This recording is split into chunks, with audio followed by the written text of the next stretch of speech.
Hello friends, Standard 11 Chemistry Chapter number 1 Some basic concept of chemistry, that is mole concept. ठीक है, हम 11 का chapter number 1 mole concept पढ़ने जा रहे हैं। जैसे कि मैंने आपको बताया कि मोल रिप्रेजेंट क्वांटिटी। मोल क्या दर्शाता है? तो कि मोल क्वांटिटी दिखाता है। जैसे कि एक dozen equal to 12, 1 dozen equal to 12 unit, 1 कौड़ी is equal to 20 unit. Similarly, 1 mole is equal to 6.023 into 10 raised to 23 particles. 1 mole is equal to 6.023 into 10 raised to 23 particles. This particle may be atom, molecules, ions, proton, electron, neutron, कुछ भी हो सकता है। यहाँ particle की जगह पे atom, molecule, ion, proton, neutron, electron कुछ भी हो सकता है। यानी कि जब जब मैं बोलूं एक मोल, 1 मोल, आपको तुरंत समझना है कि this particle 1 mole equal to how much particle, तो कि दिस पार्टिकल। अब 1 mole equal to 6.023 into 10 raised to 23, उस नंबर को हम कहते हैं Avogadro number. We are using the term Avogadro. Avogadro is a scientist name denoted by capital N and suffix में small a. This number is also called Avogadro number.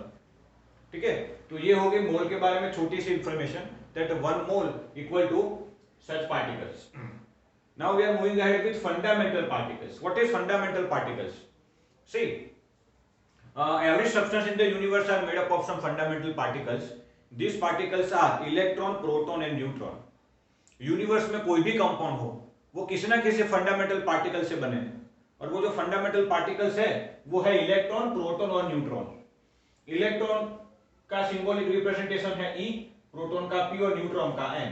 अभी आप पढ़ चुके हो कि इलेक्ट्रॉन का मास कितना, तो कि इलेक्ट्रॉन का मास 9.1 into 10 raised to minus 31 kg। Proton and neutron का मास कितना 1.67 into 10 minus 27 kg।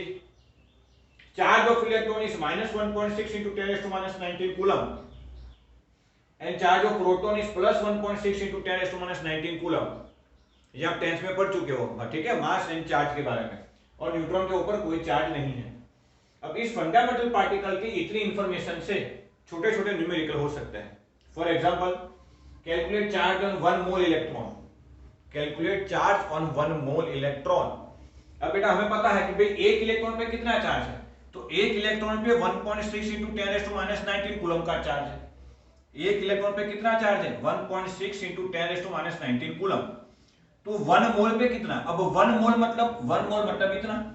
1 मोल, जहां जहां मोल शब्द आता है, जहां जहां मोल वर्ड यूज करेंगे हम, उसका मतलब हम क्या समझेंगे कि भी इतने पार्टिकल है। तो यहां पे मैंने लिख दिया कि इतने इलेक्ट्रॉन के ऊपर कितना charge. So this multiply with this, so 1.6 into 10 raised to minus 19 coulomb multiply with 6.02 into 10 raised to 23, इसका आंसर राउंड अबाउट आएगा 96,500 कूलम। 96,500 कूलम, और उसी को आप बोलते हो 1 फैराडे। स्टैंडर्ड 10th में जो इलेक्ट्रिसिटी का चैप्टर आता था उसमें ये आता था 96,500 coulomb is equal to 1 faraday. That means 1 mole electron के ऊपर कितना चार्ज आया 1 फैराडे। 1 मोल इलेक्ट्रॉन के ऊपर कितना चार्ज 1 फैराडे। 2 मोल इलेक्ट्रॉन होता तो 2 फैराडे।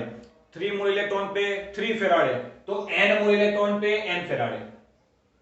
तो इस न्यूमेरिकल से हमें यह मालूम पड़ा कि n mole electron equal to n faraday charge. यानी कि अब ध्यान से समझना, 1 sodium atom converts into 1 sodium ion by losing 1 electron. ध्यान से, 1 sodium atom converts into 1 sodium ion by losing 1 electron. Similarly 2 sodium atom converts into 2 sodium ion gives 2 electron. Similarly 3 sodium atom converts into 3 sodium ion losing 3 electron. Similarly 1 mole sodium converts into 1 mole sodium ion by losing 1 mole electron. By losing 1 mole electron, that means 1 Faraday charge. यानी कि एक sodium atom में से, एक मोल sodium atom में से एक मोल sodium ion बनाना हो तो 1 फैराडे जितना चार्ज लूज करना पड़ेगा। आई बात समझ में? 1 मोल sodium atom converts into 1 mole sodium ion by losing 1 mole of electron, मतलब उसने कितना चार्ज लूज किया 1 फैराडे। अच्छा, इससे थोड़े बहुत और न्यूमेरिकल हो सकते हैं। Calculate the charge in Faraday for the following. ठीक है, मान लो यहाँ पे 1 मोल था तो मैंने 0.2 मोल कर दिया। 0.2 मोल Mg+2 के ऊपर कितना चार्ज है? बेटा सिंपल है, मोल को चार्ज से मल्टीप्लाई कर लो, मोल को चार्ज से मल्टीप्लाई कर लो। 0.2 मोल Mg+2 के ऊपर कितना चार्ज होगा? तो बोले 0.4 फैराडे। क्लियर? 1.5 मोल Al+3 के ऊपर कितना चार्ज होगा? सिमिलरली मोल को चार्ज से मल्टीप्लाई करो, मोल 1.5 charge 3, 1.5 into 3 is 4.5 Faraday. 0.3 mole into 2 0.6 Faraday. बेटा ध्यान रहे यहां हम साइन को कंसीडर नहीं करेंगे कि सर यहाँ 0.3 इंटू -2 तो यहाँ -0.6 नहीं आएगा, नहीं, ये नेगेटिव चार्ज है और ये पॉजिटिव चार्ज है। चार्ज का पॉजिटिव होना या चार्ज का नेगेटिव होना वो तो उसका टाइप है, हमें वैल्यू कंसीडर करनी है। देखो पॉजिटिव चार्ज हो या नेगेटिव चार्ज हो उसका मैग्नीट्यूड सेम है, उसका वैल्यू सेम है। तो while we are taking calculation then we are only using the values. देखो यहां भी मैंने इलेक्ट्रॉन का चार्ज यहां माइनस नहीं रखा था, जब हम कैलकुलेशन करेंगे तब चार्ज की वैल्यू कितनी लेंगे? 1.6 इंटू 10⁻⁹ कूलम। चार्ज का पॉजिटिव होना या नेगेटिव होना वो तो उसका टाइप हो गया, ठीक है, तो उसके बारे में हम कैलकुलेशन में नहीं देते। तो इस तरह से आप चार्ज कैलकुलेट कर सकते हो फैराडे में। फिर से चार्ज को अगर फैराडे में कैलकुलेट करना हो तो मोल को चार्ज से मल्टीप्लाई करो, मोल को चार्ज से मल्टीप्लाई करो। छोटा एक और numerical, calculate mass of 1 mole of electron. 1 mole electron का मास कैलकुलेट करना है। एक इलेक्ट्रॉन का मास कितना है? तो 9.1 into 10⁻37 kg। तो एक मोल का कितना? अब एक मोल में कितने पार्टिकल है? 6.02। तो 6.02 into 10⁻28 multiply with 9.1 into 10⁻31 kg। Your answer will come out 54.8 into 10⁻8 kg। Simple. एक और प्रैक्टिस के लिए देख लो, how many moles of electron will weigh 1 kg? How many moles of electron will weigh 1 kg? अब 1 mole electron का wait कितना है? इतना। 1 मोल इलेक्ट्रॉन का 54.8 into 10⁻8 kg। तो कितने मोल का 1 kg आएगा? समझ रहे हो, कितने मोल का वेट 1 kg आएगा? तो 1 into 1 upon 54.8। सो 1 into 1 upon 54.8 into 10⁻8। 10⁻8 ऊपर आ जाएगा, 10⁸ upon 54.8। ठीक है। Similarly how many moles of proton will weigh 400 gram? कितने मोल प्रोटॉन का वेट 400 ग्राम होगा? तो पहले हमें 1 मोल प्रोटॉन का वेट पता होना चाहिए। सो 1 मोल प्रोटॉन का वेट कितना होगा? एक प्रोटॉन का वेट कितना है? 1.67 into 10⁻27। तो 1 मोल का कितना होगा? तो इसको एवोगैड्रो नंबर से मल्टीप्लाई करना पड़ेगा। सो 1.67 into 10⁻27 kg into Avogadro number. तो कितने मोल का? 0.4 kg होगा। 400 ग्राम को मैंने केजी में कन्वर्ट कर दिया क्योंकि ये आंसर केजी में आएगा ना, तो इसको मैंने 0.4 से 0.4 kg लिख दिया। सो 0.4 into this upon this। अब 1.67 को मैं 10/6 भी लिख सकता हूं, तो 6 cancel, your answer is 400। So 400 mole proton का वेट होगा 400 ग्राम। ठीक है। अच्छा, तो ये फंडामेंटल पार्टिकल्स की बात हो गई। फंडामेंटल पार्टिकल्स के ऊपर ऐसे छोटे छोटे क्वेश्चन आ सकते हैं, वो आप कर लोगे, आपको दिक्कत नहीं होगी। और next topic is atomic mass. Atomic mass भी आप 10th में पढ़ चुके थे, 10th में या शायद 9th में। मास of 1 mole of atom is called atomic mass. Mass of 1 mole of atom is called atomic mass. आप किसी भी एटम का, कोई भी एटम ले लो या कोई भी एलिमेंट ले लो, पीरियोडिक टेबल में हमारे पास 118 एलिमेंट है, किसी भी एलिमेंट का 1 मोल एटम ले लो। 1 मोल मतलब कितना? एवोगैड्रो नंबर जितना।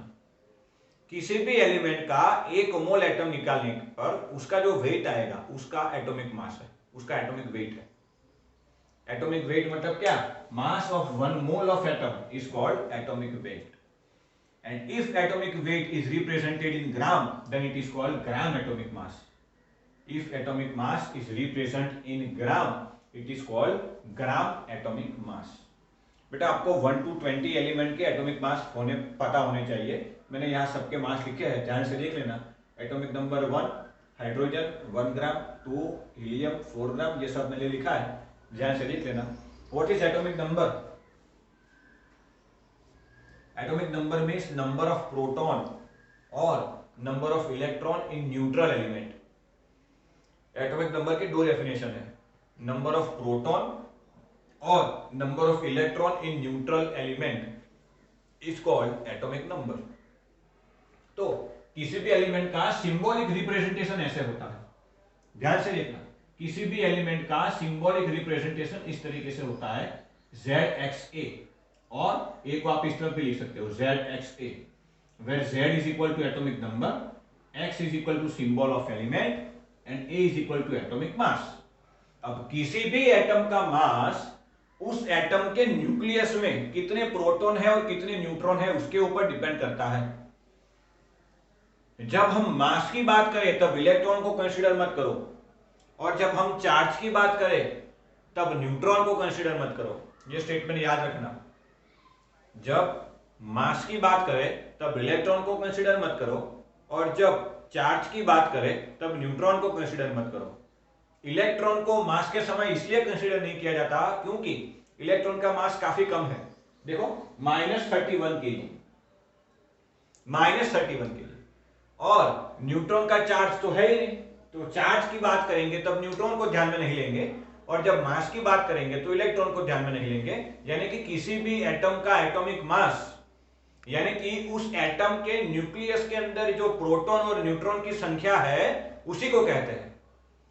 सो atomic mass of any element is equal to number of proton plus number of neutron. अगर आपको न्यूट्रॉन चाहिए तो neutron is equal to atomic mass minus proton. अगर आपको न्यूट्रॉन की नंबर चाहिए तो यहां से न्यूट्रॉन को ऑब्जेक्ट बना लो, तो A माइनस पी। अब इस फॉर्म में मैंने कुछ एलिमेंट को लिखा है, फॉर एग्जांपल 11 Na23, यानी कि अब इसमें प्रोटॉन न्यूट्रॉन इलेक्ट्रॉन की नंबर चाहिए मुझे। देखो ये सारे जो है ना वो न्यूट्रल एलिमेंट है, ये सारे एलिमेंट न्यूट्रल है, और न्यूट्रल एलिमेंट तभी होता है जब उसमें प्रोटॉन और इलेक्ट्रॉन की नंबर सेम हो। जितने प्रोटॉन है उतने ही इलेक्ट्रॉन है, तभी वो एलिमेंट न्यूट्रल होगा। मतलब जितना पॉजिटिव चार्ज है अगर उतना ही नेगेटिव चार्ज हो तभी वो एलिमेंट न्यूट्रल होता है। यानी कि अगर आपको कोई एलिमेंट दिखे जिसके ऊपर कोई चार्ज नहीं है तब प्रोटॉन और इलेक्ट्रॉन की नंबर सेम होगी। अब इसका ये जो नीचे 11 लिखा है वो प्रोटॉन की नंबर है, क्योंकि atomic number Z is equal to atomic number, और atomic number means number of proton, तो नंबर ऑफ प्रोटॉन सोडियम में कितना, तो 11। न्यूट्रल एलिमेंट है तो नंबर ऑफ इलेक्ट्रॉन भी कितना होगा, 11। अब नंबर ऑफ न्यूट्रॉन के लिए A माइनस पी करो, फिर से number of neutron is equal to A minus P.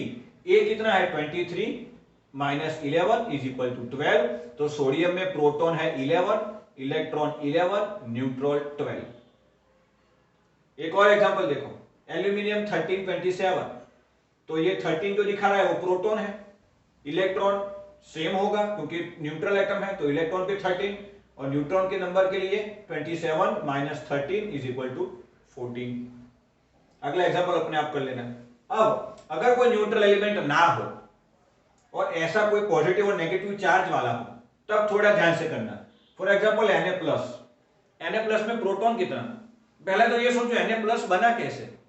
Sodium atom में से एक इलेक्ट्रॉन निकल गया तभी Na+ बना, सोडियम में से एक इलेक्ट्रॉन निकल गया तभी वो Na+ बना। इलेक्ट्रॉन निकला है ना, प्रोटॉन न्यूट्रॉन नहीं निकले, तो Na+ में प्रोटॉन और न्यूट्रॉन के नंबर तो सेम रहेगी। देखो प्रोटॉन इसमें भी 11, इसमें भी 11, ठीक है, सॉरी, नंबर ऑफ प्रोटॉन 11,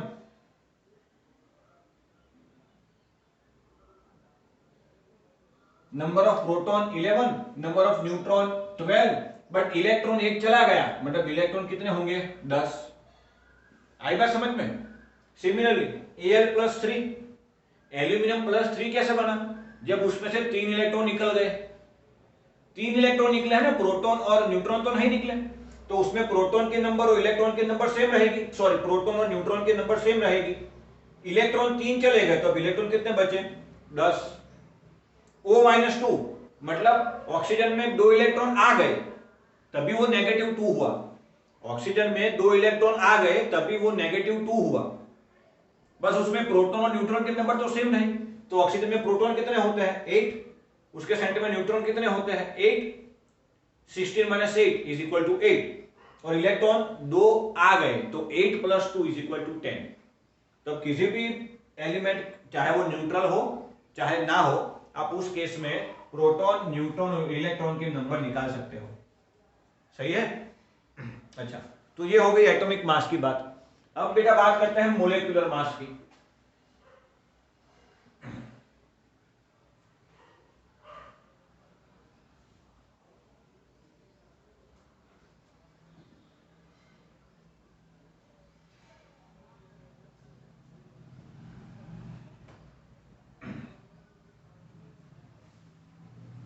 अब एटॉमिक मास के बाद हमारा टॉपिक है मोलेक्युलर मास।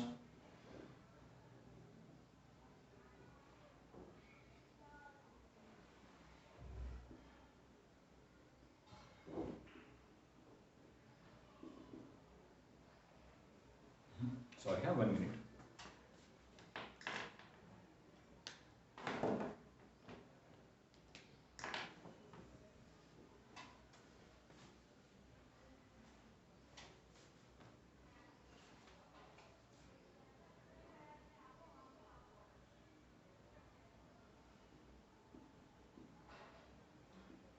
molecular mass.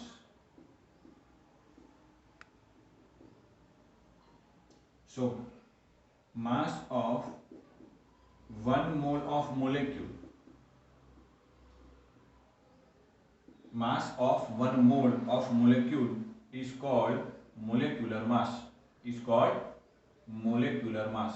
यानी कि 1 मोल मोलेक्यूल का जो मास होगा उससे हम मोलेकुलर मास कहेंगे। अच्छा, कोई भी जो एटम है वो एटम फ्री फॉर्म में एग्जिस्ट नहीं करता, वो मोलेकुलर फॉर्म में ही एग्जिस्ट करता है। फॉर एग्जांपल, आप रेस्पिरेशन में जो ऑक्सीजन ले रहे हो वो ये ऑक्सीजन नहीं है, वो O2 है। हम जो रेस्पिरेशन में ऑक्सीजन ले रहे हैं ना, हमारा जो इंटेक्स है ऑक्सीजन का, वो O नहीं है, वो O2 है। ऑक्सीजन एटम का मास कितना, तो बोले 16 ग्राम। ऑक्सीजन मोलेक्यूल का मास कितना, तो बोले 32 ग्राम। ध्यान से समझना, अगर कोई आपसे पूछे ऑक्सीजन का एटॉमिक मास तो बोलना 16, क्योंकि वो ऑक्सीजन के एक एटम का मास है, 1 मोल एटम का मास है। तो ऑक्सीजन के 1 मोल एटम का मास कितना, दैट इज एटॉमिक मास, तो क्या 16 ग्राम। ऑक्सीजन के 1 मोलेक्यूल का मास कितना, तो बोले 32 ग्राम। सो ऑक्सीजन इस फॉर्म में एग्जिस्ट नहीं करता, ऑक्सीजन इस फॉर्म में एग्जिस्ट करता है। तो मोलेक्यूल कैसे बनता है, तो क्या एटम के जुड़ने से। फॉर एग्जांपल, मान लो आपको मोलेकुलर मास फाइंड करना है HCl का, ठीक है। तो HCl का मोलेकुलर मास मतलब atomic mass of hydrogen plus atomic mass of chlorine.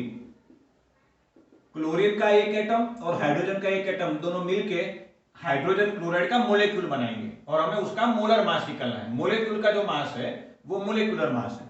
तो atomic mass of hydrogen is 1, chlorine का है 35.5 is equal to 36.5 gram per mole. Similarly मान लो आपको H2SO4 का निकालना है। H2SO4 is equal to 2 into atomic mass of hydrogen plus atomic mass of sulphur plus 4 into atomic mass of oxygen. 2 hydrogen, 1 sulphur और 4 oxygen. So 2 into 1 plus 32 plus 4 into 16 is equal to 98 gram per mole. इसका मतलब ये हुआ कि अगर मैं H2SO4 के इतने पार्टिकल लूं तो उसका वेट 98 ग्राम आएगा, 98 ग्राम पर मोल। इसका मतलब मैं H2SO4 के इतने पार्टिकल लूं तो उसका मास 98 ग्राम आएगा। फिर से, मैं अगर HCl के इतने पार्टिकल लूं तो उसका वेट 36.5 ग्राम आएगा। मैं ऑक्सीजन के इतने पार्टिकल लूं तो उसका वेट 32 ग्राम आएगा। अगर मोलेक्यूल 1 मोल है और उसका जो मास है वो मोलेकुलर मास है, अगर 1 मोल एटम है उसका जो मास है वो एटॉमिक मास है। एटम कंबाइन होकर मोलेक्यूल बनाते हैं और उसके 1 मोल का जो वेट है वो मोलेकुलर वेट है, ठीक है। तो मैं आपको कुछ एग्जांपल में देता हूं, आप उसके मोलेकुलर मास निकाल के मुझे देना, ठीक है। For example CH3COOH, Na2CO3, K2CO3, NaHCO3, CaCO3, ALOH thrice, N2O4, N2O5, C6H12O6, C12H22O11, ठीक है। इन सभी के मोलेकुलर मास निकाल के लाना। That is your homework, that is your homework, ठीक है। ओके, एक छोटा सा टॉपिक है वो खत्म कर लेते हैं हम। That is molecularity. Molecularity, so number of atom present in a molecule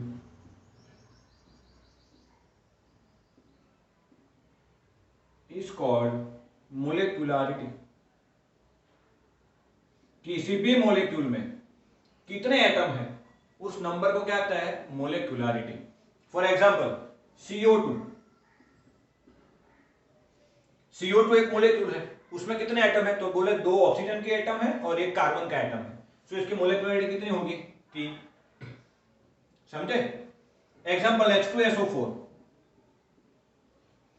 H2SO4 एक मोलेक्यूल है, उसकी मोलेक्युलरिटी कितनी? तो उसमें हाइड्रोजन के 4 एटम है, सल्फर का 1 एटम है और हाइड्रोजन के 2 एटम है, तो इसकी मोलेक्युलरिटी होगी 7। लास्ट एग्जांपल Na2CO3, एक मोलेक्यूल है, उसमें कितने एटम है? तो बोले सोडियम के 2 एटम है, कार्बन का 1 एटम है और ऑक्सीजन के 3 एटम है, यानी कि टोटल 6 एटम है। तो उसकी मोलेक्युलरिटी कितनी होगी? 6। सिंपल। तो यही कंपाउंड के आपको मोलर मास भी निकालने हैं और उसकी मोलेक्युलरिटी भी निकालनी है। कैसे निकालोगे? सिंपल, देखो, कैल्शियम का 1, कार्बन का 1, ऑक्सीजन का 3, मतलब 3 + 1 + 1 5।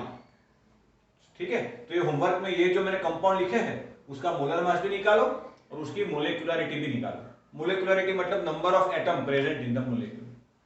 ठीक है, अब हम इसके आगे पढ़ेंगे, तब तक आप देखिए। ओके।